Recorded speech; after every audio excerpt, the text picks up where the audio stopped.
Alright everybody, what is up?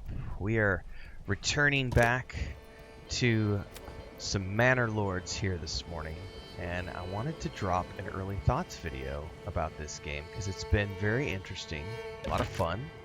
We're looking up on my my little village settlement here. This is the third one I've done.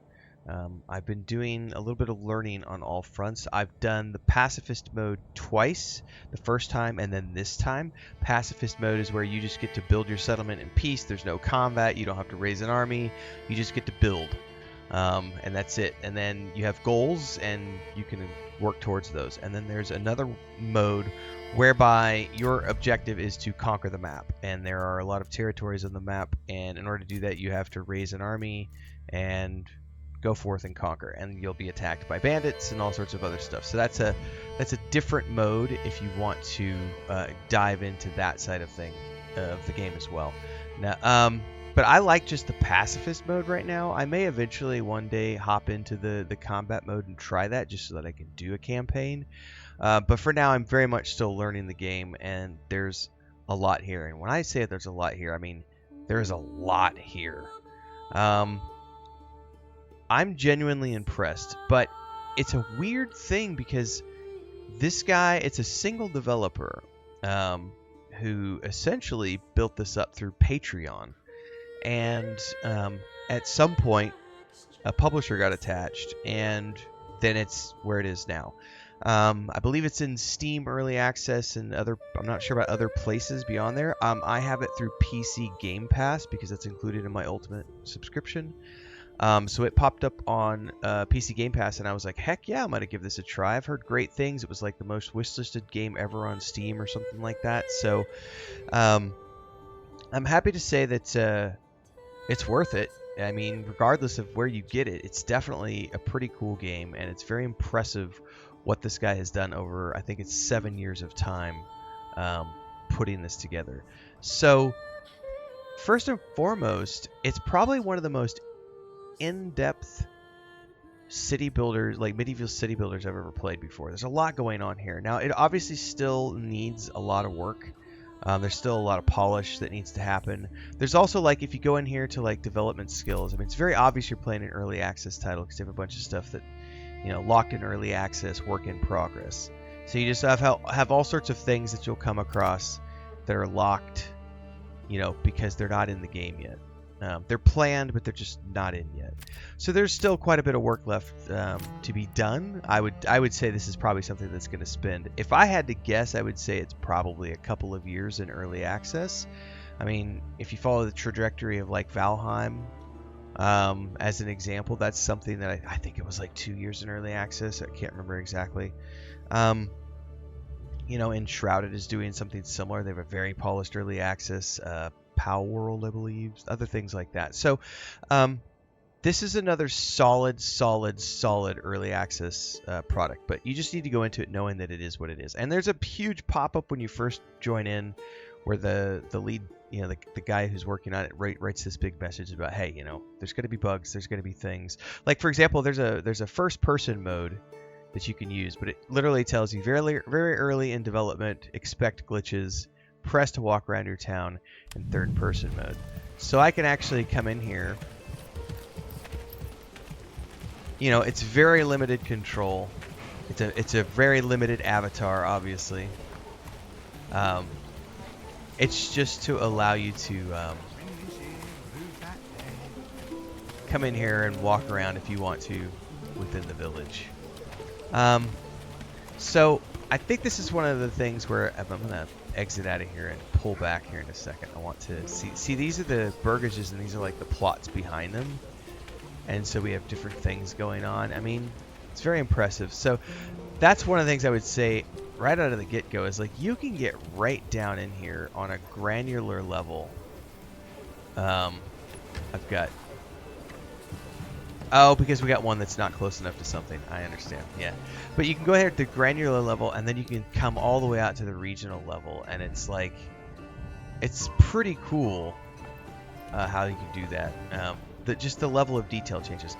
The music shifting, it's all good. The music is really good, by the way. The way that the villagers go about their business, you know, the oxen and all these other things. Something that may happen while I'm recording this video actually is we're getting near harvest time, so we might actually be able to see a harvest take place.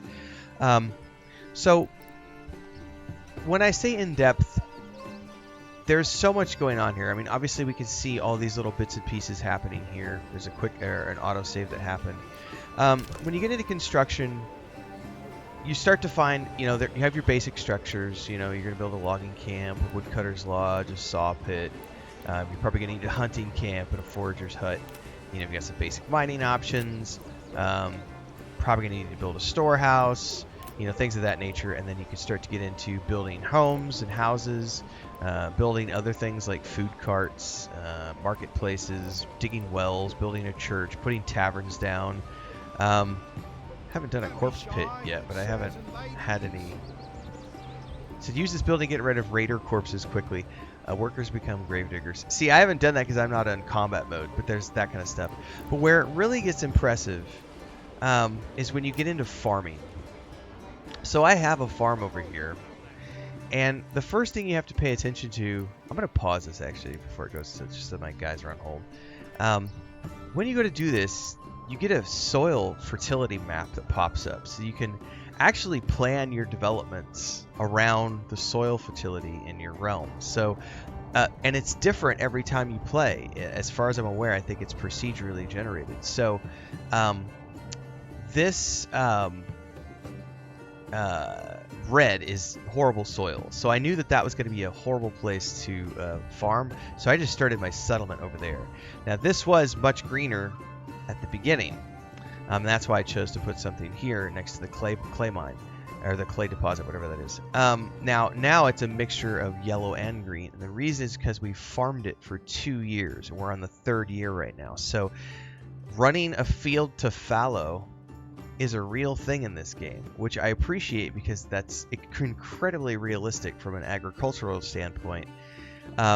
So first and foremost, you have to pay attention to soil, fertility when you're planting.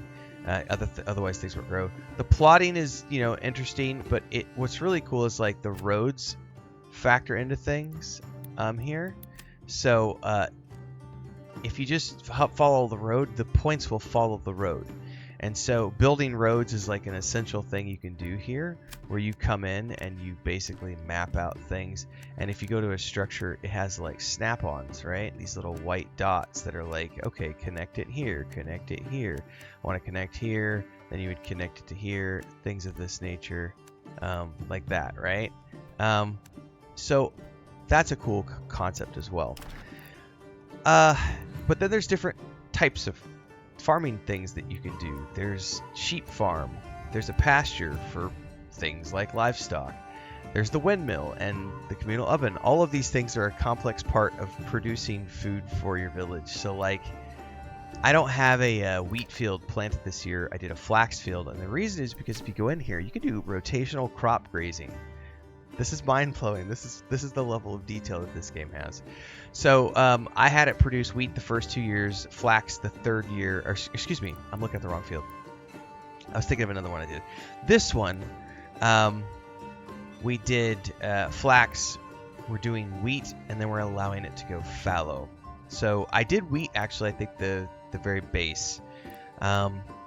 So to take wheat, what it does is they'll harvest it, they'll put it in the farmhouse.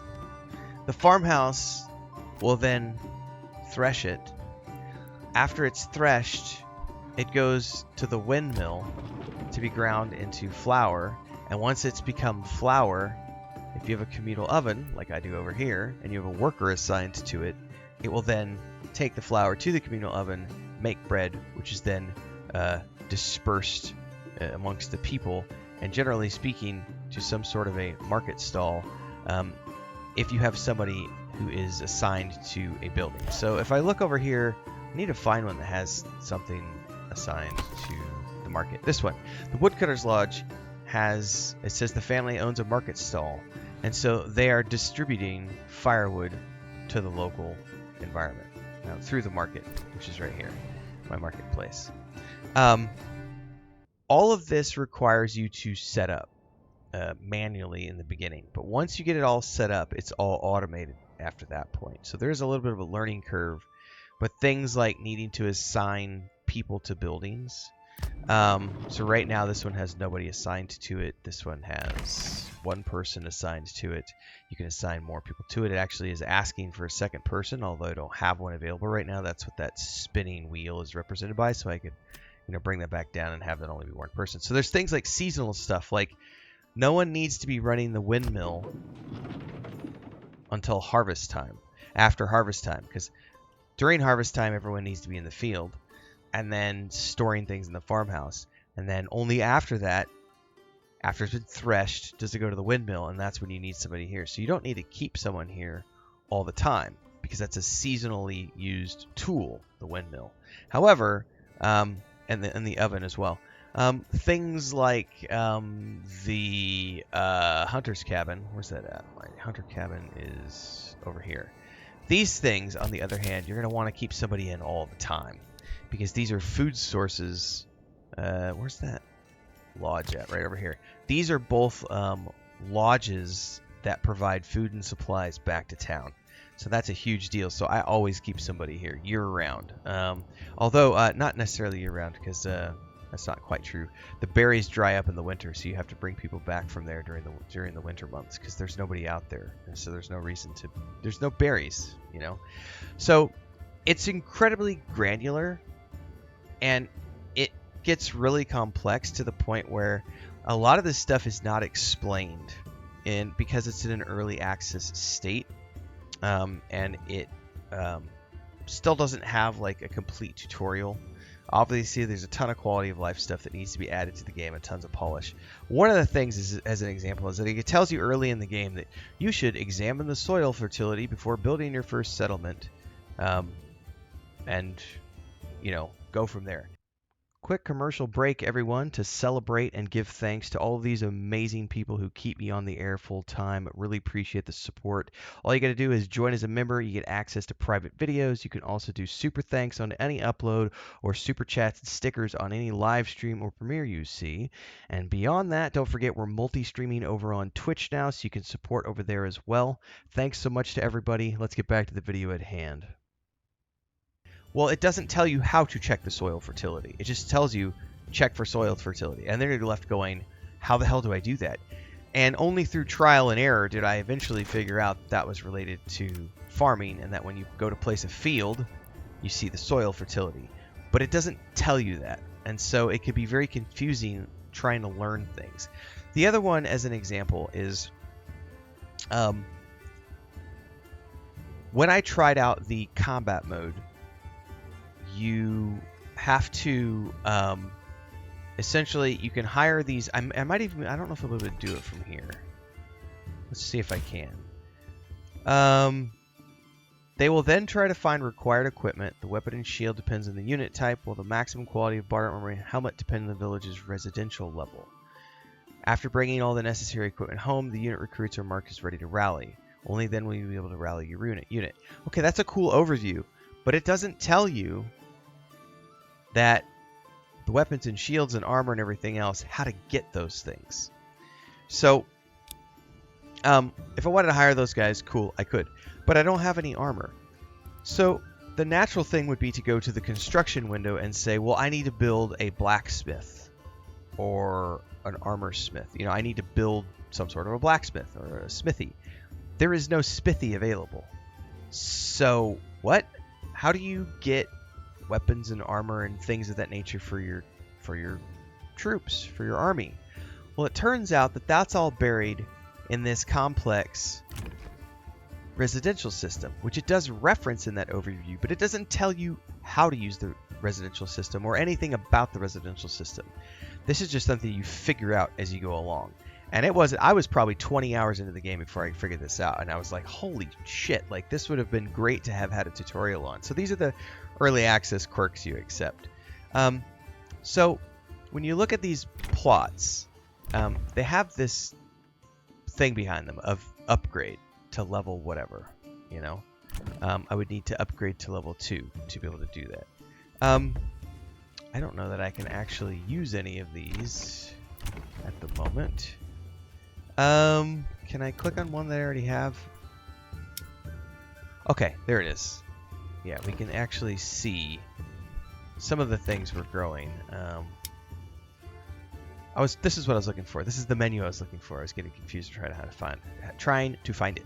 So back here in your backyard, once you have the resources and wealth, you can do different things in the backyard of these residences. Grow a vegetable garden, have a chicken coop, build a goat shed, have an apple orchard, make an armorer's workshop, build a Fletcher's workshop, have a tailor's workshop, have a cobbler's workshop, make a bakery extension, have a blacksmith's workshop, the brewery extension, and a joiner's workshop. And all of these are tied to things like development branches, the level of your burgage plot, the wealth that you're bringing in as a village, as a settlement. All of these are complex things. You need basic, we're missing a development branch there, basic armor making, like all of these things. Like the orchard was something I got through a development tree. It was up in here. So that allowed me to grow an orchard in my backyard. But it takes a few years. It says it takes around 3 years for the orchards to fully develop, and until that point they only produce a fraction of the yield. But I was looking at this as like a passive, food source coming in all the time. So yeah, it's a good game, everybody. It's a complex game. You could easily sink hundreds of hours into this. Let me just speed it up and let's see if we can catch a harvest. We're in September. We should be getting a harvest soon. So here they come.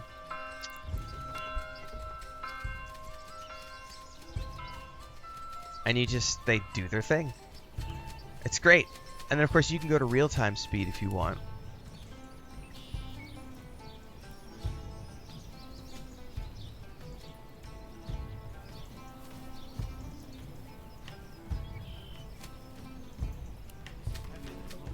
It's a really good game, everybody. Don't sleep on this. It is early access. It has some quirks, but it's a lot of fun. Those are my early thoughts on Manor Lords. Like, subscribe, hit the bell icon so you never miss an update. Daily streams here and on Twitch. Don't forget the Discord and the Patreon. Get a copy of my latest fantasy novel. Links are down below. See you all next time.